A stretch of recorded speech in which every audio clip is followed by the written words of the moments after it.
കഴക്കൂടം ജംഗ്ഷനിൽ പാർക്കിങ്ങുമായിട്ട് ബന്ധപ്പെട്ട് വീഡിയോ ചെയ്തിട്ടുണ്ട്. അതിന് ഒരുപാട് കമന്റ് ഒക്കെ വന്നിട്ടുണ്ടായിരുന്നു.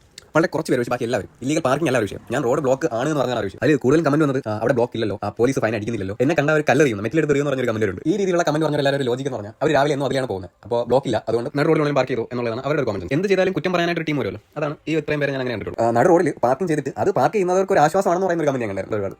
പുള്ളി വന്നിട്ട് അതാണ് ചെയ്യുന്നത്. ഗാലറി എതിരാണല്ലോ, ഗാലറി എന്ത് പറഞ്ഞു പുള്ളി ചിലപ്പോൾ എന്ത് ചെയ്യുന്നുണ്ടെങ്കിൽ ഇതുപോലെ ഗാലറിനെ ബാക്കി നാട്ടുകാരെയൊക്കെ നോക്കിയിട്ടായിരിക്കും ചെയ്യുന്നത്. ഞാനിപ്പോൾ അങ്ങനെയല്ല, ഞാൻ അതുകൊണ്ട് തന്നെ ഗാലറി എന്ത് കാണിക്കുന്നുള്ളത് നോക്കാറില്ല. എനിക്ക് പറയാനുള്ള കാര്യം ഞാൻ പറയുന്നത് നിങ്ങൾക്ക് ഇഷ്ടമുണ്ടെങ്കിൽ കേൾക്കാതിരിക്കാം. ഈ കാര്യത്തിൽ ട്രാഫിക് പോലീസ് എന്താണ് പറയാനുള്ളത്? കഴക്കൂട്ടം പോലീസ് സ്റ്റേഷന്റെ ഫ്രണ്ട് സൈഡിലെ റോഡിൽ വണ്ടി പാർക്ക് ചെയ്യുന്നുണ്ട്.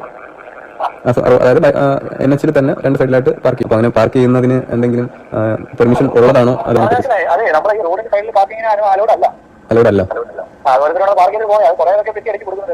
Okay sir.